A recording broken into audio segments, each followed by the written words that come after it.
नमस्कार। आज सुबह जब मैं उठा तो खिड़की के बाहर हर तरफ बस एक सफेद चादर थी, कोहरा। और ये सिर्फ देखने में ही घना नहीं था, हवा में एक अजीब सा भारीपन था। यही कहानी आज उत्तर भारत के लाखों लोगों की है। और आज हमारे सामने जो स्रोत हैं वे इसी तरह की तीन अलग अलग लेकिन जुड़ी हुई कहानियों को बयां करते हैं। एक तरफ ये कोहरे और प्रदूषण का संकट है, दूसरी तरफ ग्रामीण भारत की रोजगार गारंटी योजना में एक बहुत बड़े बदलाव की आहट है, और इन सब के बीच है लोगों के बेहतर भविष्य की तलाश में अपनी जगह छोड़ने की कहानी, यानी प्रवास। बिल्कुल। तो चलिए फिर इसकी परतों को खोलते हैं। शुरुआत करते हैं उस संकट से जो हर साल सर्दियों में उत्तर भारत को अपनी चपेट में ले लेता है। और इस बार भी हालात कुछ अलग नहीं है। स्रोत जो आंकड़े दे रहे हैं वो डराने वाले हैं। ये सिर्फ अखबार की हेडलाइन नहीं है कि हवा की गुणवत्ता यानी AQI गंभीर श्रेणी में है। इसका जमीनी असर दिख रहा है। उत्तर प्रदेश में कोहरे की वजह से हुए सड़क हादसों में कम से कम 25 लोगों की जान चली गई और 59 लोग घायल हुए हैं। यमुना एक्सप्रेसवे पर गाड़ियों की टक्कर इतनी भयानक थी कि उनमें आग लग गई। और दिल्ली एयरपोर्ट पर तो जैसे अफरा तफरी का माहौल था। एक ही दिन में 228 उड़ानें रद्द हो गईं। ये तो रोजमर्रा की जिंदगी पर सीधा हमला है। बिल्कुल, और यहाँ एक पैटर्न है जिस पर गौर करना जरूरी है। ये समस्याएं हर साल आती हैं और हमारी प्रतिक्रिया भी लगभग हर साल एक जैसी होती हैं। स्रोत दिल्ली में लागू GRAP-4 का जिक्र करता है। एक मिनट, ये GRP-4 क्या है? सुनने में किसी मिलिट्री ऑपरेशन का कोड नेम लगता है। लगता तो वैसा ही है, और एक तरह से ये एक आपातकालीन ऑपरेशन ही है। इसका पूरा नाम है ग्रेडेड रिस्पॉन्स एक्शन प्लान, और इसका चौथा यानी सबसे गंभीर स्तर तब लागू होता है जब हवा सांस लेने के लिए जहरीली हो जाती है। ये एक तरह का इमरजेंसी रेड बटन है, जिसे दबाते ही सारे निर्माण कार्य बंद, स्कूल ऑनलाइन और ट्रकों की एंट्री पर पाबंदी लग जाती है। लेकिन स्रोत में इसके लिए एक बहुत ही सटीक शब्द इस्तेमाल किया गया है, rear guard action. Rear guard action. इसका मतलब तो वो लड़ाई हुई जो आप तब लड़ते हैं जब आप पहले ही मोर्चा हार रहे हो या पीछे हट रहे हो। ये तो बहुत ही शक्तिशाली और चिंताजनक बात है। यही इसका असली मतलब है। ये शब्द दिखाता है कि हमारी पूरी रणनीति ही प्रतिक्रियावादी है, सक्रिय नहीं। हम समस्या के गहराने का इंतजार करते हैं और फिर आपातकालीन कदम उठाते हैं। ये आग लगने पर कुआं खोदने जैसा है।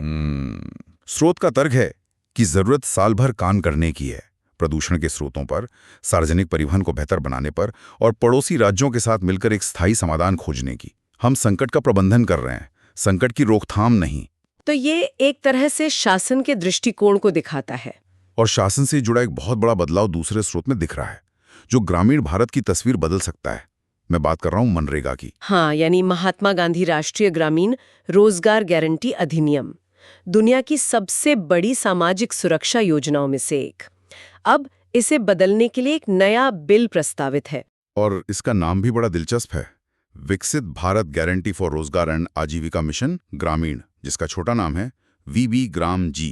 नाम तो काफी लंबा और महत्वाकांक्षी लगता है। और इसमें काम के दिन 100 से बढ़ाकर 125 करने का प्रस्ताव भी है। तो ऊपरी तौर पर तो ये अच्छा ही लग रहा है ना, ज्यादा काम ज्यादा पैसा। बिल्कुल, सतह पर तो ये एक सुधार जैसा दिखता है, लेकिन स्रोत हमें इसके कवर को नहीं बल्कि इसके अंदर के पन्नों को पढ़ने के लिए कहता है। असली बदलाव नाम या दिनों में नहीं बल्कि इस योजना के आत्मा में है, और वो बदलाव है इसके फंडिंग पैटर्न में। फंडिंग पैटर्न वो कैसे? मनरेगा की सबसे बड़ी ताकत ये थी कि इसमें अकुशल श्रमिकों की मजदूरी का 100% खर्च केंद्र सरकार उठाती थी। इससे राज्यों पर कोई बोझ नहीं पड़ता था।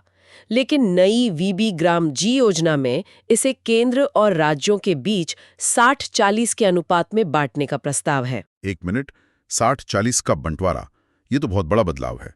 मनरेगा का एक बड़ा आकर्षण तो यही था कि पैसा सीधा केंद्र से आता था। स्रोत क्या बताता है कि राज्यों पर इसका क्या असर पड़ सकता है? क्या वे इसके लिए तैयार हैं? यही सबसे बड़ा सवाल है। स्रोत के मुताबिक कई राज्य पहले से ही वित्तीय संकट से जूझ रहे हैं। उन पर ये अतिरिक्त बोझ डालना इस योजना के क्रियान्वयन को गंभीर रूप से प्रभावित कर सकता है। लेकिन इससे भी बड़ा एक वैचारिक बदलाव है। मनरेगा एक मांग आधारित यानी डिमांड ड्रिवन योजना थी। इसे थोड़ा और आसान भाषा में समझाएंगी? मांग आधारित और जो अब नया सिस्टम आ रहा है उसमें असल फर्क क्या है? जरूर। मांग आधारित का मतलब था कि ये आपका अधिकार था। अगर आप एक ग्रामीण नागरिक हैं और आपको काम चाहिए तो आप जाकर काम मांग सकते थे। और कानून के तहत सरकार आपको 15 दिनों के भीतर काम देने के लिए बाध्य थी। अगर वो काम नहीं दे पाती तो आपको बेरोजगारी भत्ता देना पड़ता था। ये एक कानूनी हक था। लेकिन नई व्यवस्था आपूर्ति संचालित यानी सप्लाई ड्रिवन होगी। इसका मतलब है कि केंद्र सरकार बजट में जितना पैसा आवंटित करेगी उतना ही काम मिलेगा। ये एक अधिकार नहीं बल्कि एक योजना बन जाएगी। स्रोत में एक आलोचक का बहुत ही मार्मिक उदाहरण है जो कहता है कि ये बदलाव इस कानून की आत्मा को छीन लेने जैसा है।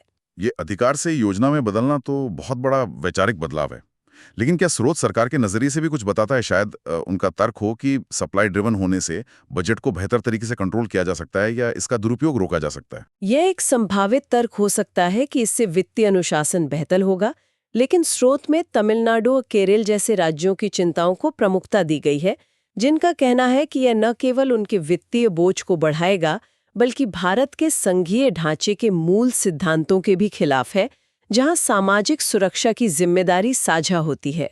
यह केंद्र राज्य संबंधों में एक नया तनाव पैदा कर सकता है। तो एक तरफ शहरों में प्रदूषण पर एक प्रतिक्रियावादी नीति है और दूसरी तरफ ग्रामीण भारत के सबसे बड़े सुरक्षा कवच के ढांचे को ही बदला जा रहा है। इन दोनों का असर लोगों की आवाजाही पर जरूर पड़ेगा। और ये हमें हमारे तीसरे और सबसे बड़े मुद्दे पर लाता है, प्रवासन। लोग सिर्फ गांवों से शहरों में ही नहीं बल्कि देश से बाहर भी जा रहे हैं। बिल्कुल, ये एक ऐसी खामोश क्रांति है जो भारत के सामाजिक और राजनीतिक परिदृश्य को बदल रही है। स्रोत बताता है कि भारत का चुनाव आयोग ECI आजकल मतदाता सूचियों का एक विशेष गहन संशोधन यानी SIR क्यों कर रहा है। वजह यही है, लोग शिक्षा, रोजगार, शादी और बेहतर जीवन के लिए लगातार एक जगह से दूसरी जगह जा रहे हैं। और ये सिर्फ भारत की कहानी नहीं है ना? नहीं, ये एक वैश्विक प्रवृत्ति है। आंकड़े देखिए, 1990 में लगभग 15.4 करोड़ लोग अपने जन्म के देश से बाहर रह रहे थे। 2024 तक ये संख्या दोगुनी होकर 30 करोड़ से ज्यादा हो गई है। पश्चिम में यह एक बहुत बड़ा राजनीतिक मुद्दा है, लेकिन भारत में इसके अपने अलग ही आयाम हैं, खासकर जब हम आंतरिक प्रवासन की बात करते हैं। जैसे कि मुंबई का उदाहरण जो स्रोत में दिया गया है, ये वाकई आकर्षक है कि कैसे प्रवासन एक शहर की राजनीति की भाषा को ही बदल देता है। हाँ, ये एक बेहतरीन केस स्टडी है। स्रोत बताता है कि मुंबई में मराठी बोलने वालों की आबादी अब 40% से भी कम हो गई है, जबकि हिंदी बोलने वाले लगभग 30% हैं। वाह! इसका नतीजा, जो राजनीतिक दल पहले मूल निवासी या नेटिविस्ट राजनीति पर टिके थे, वो भी अब हिंदी भाषी उम्मीदवारों को टिकट देने पर मजबूर है। मतलब राजनीति जमीनी हकीकत का पालन करती है। और इस सिर्फ एक शहर की कहानी नहीं है। सोचिए, जब 2027 की जनगणना के आंकड़े आएंगे और उसके बाद लोकसभा सीटों का परिसीमन होगा, तब तो राष्ट्रीय राजनीति में भूचाल आ जाएगा। जिन राज्यों से लोग गए हैं उनकी सीटें कम हो सकती हैं और जहां लोग बसे हैं उनकी सीटें बढ़ सकती हैं। ये तो केंद्र राज्य संबंधों में एक और बड़ा मुद्दा बनने वाला है। निश्चित रूप से यह भारत के संघीय ढांचे के लिए एक बहुत बड़ी चुनौती और बहस का विषय होगा। लेकिन प्रवासन का एक और चेहरा है जिसकी चर्चा स्रोत में है, और वो है भारतीय छात्रों का विदेश जाना। अच्छा, अब आते हैं छात्रों पर। यहाँ जो आंकड़ा स्रोत ने दिया है वो सच में हैरान करने वाला है। 2024 में 13.35 लाख से ज्यादा भारतीय छात्र। ये तो कई छोटे देशों की कुल आबादी से भी ज्यादा है। और स्रोत कहता है कि यह अब सिर्फ अमीर घरानों तक सीमित नहीं रहा। नहीं, बिल्कुल नहीं। अब ये मध्यम वर्गीय और निम्न मध्यम वर्गीय परिवारों की भी आकांक्षा बन गया है। लेकिन यहाँ एक बहुत ही महत्वपूर्ण और दुखद विरोधाभास है, जिसके लिए स्रोत एक नया शब्द गढ़ता है, ब्रेन वेस्ट। ये ब्रेन ड्रेन से भी अलग है। ब्रेन वेस्ट, ब्रेन ड्रेन तो हमने सुना है, जहां हमारे प्रतिभाशाली लोग विदेश चले जाते हैं। ये ब्रेन वेस्ट उससे कैसे अलग है? ब्रेन ड्रेन में हम मानते हैं कि एक डॉक्टर या इंजीनियर विदेश जाकर वहीं डॉक्टर या इंजीनियर का काम कर रहा है। लेकिन ब्रेन वेस्ट एक ज्यादा दुखद स्थिति है। सोचिए, एक परिवार अपनी जीवन भर की पूंजी लगाता है, खेत या घर गिरवी रखता है, लाखों का कर्ज लेता है ताकि उनका बच्चा कनाडा या ऑस्ट्रेलिया जाकर पढ़ सके। लेकिन वहां उन्हें अक्सर किसी कम रैंक वाले कॉलेज में दाखिला मिलता है और पढ़ाई पूरी करने के बाद उन्हें अपनी योग्यता के अनुसार कुशल काम नहीं मिलता। नतीजा, वे कम वेतन वाली नौकरियां करने लगते हैं, किसी स्टोर में काम करना, डिलीवरी करना या टैक्सी चलाना। यह सिर्फ एक व्यक्ति की प्रतिभा का नहीं, बल्कि पूरे परिवार के संसाधनों और आकांक्षाओं का वेस्ट है। और स्रोत में रिवर्स रेमिटेंस का भी जिक्र है। ये तो और भी चौंकाने वाला है। हम हमेशा सुनते हैं कि बाहर काम करने वाले लोग भारत में पैसा भेजते हैं, जिसे हम रेमिटेंस कहते हैं। ये रिवर्स रेमिटेंस क्या है? रिवर्स रेमिटेंस का मतलब है कि पैसा भारत से बाहर जा रहा है। ये भारतीय परिवार अपनी गाड़ी कमाई विदेशी कॉलेजों की फीस भरने, वहां के किराए और खर्चों के लिए भेज रहे हैं। एक तरह से भारतीय परिवार उन देशों की अर्थव्यवस्था को सब्सिडी दे रहे हैं। स्रोत एक आंकड़ा देता है कि अकेले कनाडा में अंतर्राष्ट्रीय छात्रों ने 2022 में वहां की अर्थव्यवस्था में लगभग $31 बिलियन का योगदान दिया। ये एक बहुत बड़ी रकम है। तो हम अनिवार्य रूप से अपने सबसे महत्वाकांक्षी युवाओं को दूसरे देशों में कम कुशल श्रम करने के लिए भुगतान कर रहे हैं और इस प्रक्रिया में उनकी अर्थव्यवस्थाओं को सब्सिडी दे रहे हैं।